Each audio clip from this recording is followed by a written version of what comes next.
Hello mga Chuki, for today's video, ayan, nagpakulo ako ng tubig mga Chuki. And then habang pinapakuluan natin yung tubig, maglalagay tayo ng konting luya, konting sibuyas para magkalasa yung ating sabaw mga Chuki. At konting leeks, ayan, onion leeks mga Chuki, okay? So takpan muna natin siya mga Chuki ng about 3 minutes para lumabas yung lasa ng ating sangkap and then balikan natin. So habang pinapakuluan natin to, magprito muna tayo ng isda. So mga Chuki, habang pinapakuluan natin yung ating sabaw para sa ating noodles, painit muna natin yung ating fish. So ayan. Painit lang natin to mga Chuki kasi itong fish na to ay binigay lang sa atin ng ating friendship. So yan, fish fillet po yan. Wala kasi akong maiisip na lulutuin mga Chuki, okay? So, naisip ko na lang, na-vlog na lang to para, alam mo yun, from the scratch yung ating recipe for today's video. Okay?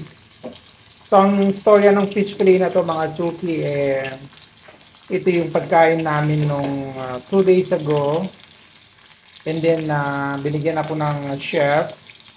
So, as usual, ito yung pinag-aralan ng mga estudyante kung paano magluto ng isda. Diba? And then, binigyan niya ako mga Chuki. So, eto na nga yung ating fish for today's video. So, mga Chuki, ayan na, kumulo na yung ating sabaw. Namoy na natin yung aroma ng ating sangkap. Ilalagay na natin yung ating 2 pirasong instant noodles mga Chuki. So ayan mga Chuki, instant noodles muna tayo ngayon kasi nga alam nyo naman, day off kasi natin ngayon and then gusto natin humigop ng sabaw. So ito yung naisip kong way mga Chuki, yung magluto ng ganitong klase ng recipe mga Chuki, okay? So kung nagustuhan mo yung aking video mamaya, please don't forget to click subscribe, like, and share naman. Ayan. Sa mga ating bagong subscribers, mga bagong viewers, thank you sa inyong pag-subscribe sa aking video. Always mga Chuki, okay? Ayan mga Chuki, habang nanonood kayo sa aking video, pwedeng malaman kung saan na nakarating yung aking video. Please comment down below kung saan mang sulok kayo ng mundo. Pero usually, di ba, mga Pilipino talaga yung manonood sa akin kasi nga Pinoy food lang yung aking recipe, okay? So mga Chuki, hindi ko na nilagay yung yung ating oil ng ating instant noodles kasi bawas-bawas tayo sa oil. Then maglalagay ako ng Brussels sprout, ayan. And then konting cauliflower. Itong mga vegetable na to mga Chuki, mga ready to eat na to, naka-frozen lang to. Ni-steam ko siya tapos frozen ko lang mga Chuki, ayan. Pagkatapos takpan muna natin, ang pakuluan natin ng hanggang 3 minuto to 4 na minuto. So yan mga Chuki, pagluto na yung kabila, baliktarin na natin yung ating isda. Ayan. So mag-ingat lang kayo sa pag-flip ninyo. Pag-flip, di ba? Baka mapasok kayo mga Chuki. Okay, then balikan natin yung ating pinapakuluang tubig. Ayan Chuki, balikan na natin yung ating niluluto. Wow! Looks so yummy mga Chuki. So ayan. Ayan mga Chuki, kung wala kayong maisip na maluto, di ba? Magluto din kayo ng ganito mga Chuki. So super yummy, super sarap yan. So titikman na natin kung ano yung lasa ng ating sabaw. Ang sarap mga Chuki. Ang sarap ng ating sabaw. So naglasa yung ating nilagay na ginger with onions, tsaka yung onion leeks, at saka yung ating vegetable at saka yung powder din ng ating noodles. So ngayon mga Chuki, kung luto na yung inyong mga noodles, ilalagay na natin yung ating fish sa ibabaw. Ayan. So ilalagay ko na yung ating fish. Ayan. Ayan, para may ulam tayo, di ba? So ganyan lang Chuki kasimple yung ating recipe for today's video. Kung wala kayong maisip na luto, kung may mga bigay-bigay sa inyo, pwede nyo gawin yung ganito. Wala namang magbabawal sa inyo kasi sarili nyong recipe yan, okay? So yan mga Chuki, kakain na tayo. Takpan lang natin ng konti para medyo maglasa pa ng konti, din kakain na tayo.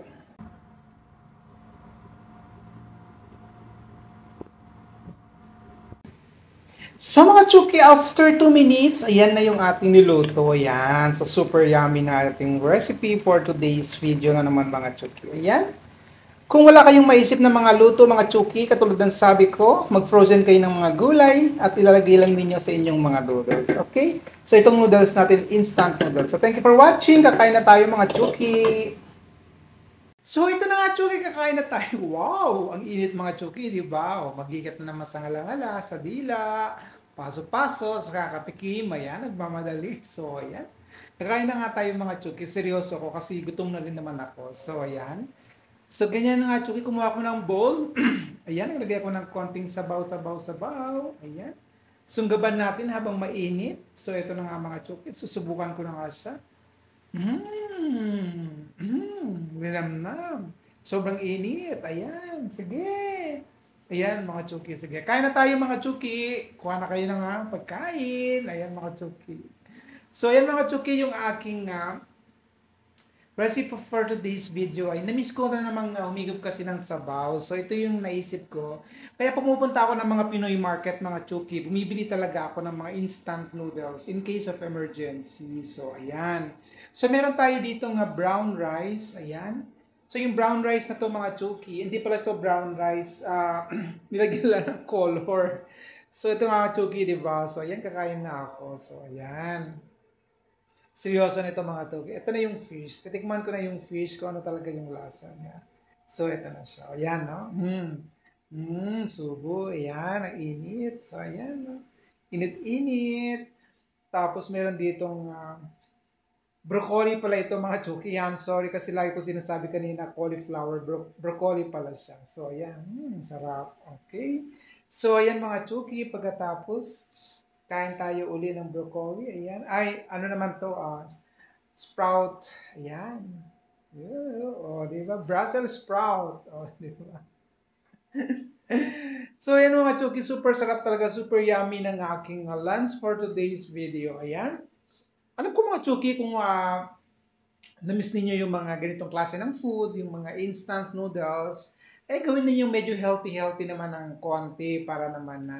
So hanggang dito na lang mga Chuki yung aking vlog for today's video. Thank you for watching. Stay safe and God bless everyone. Chup chup chup.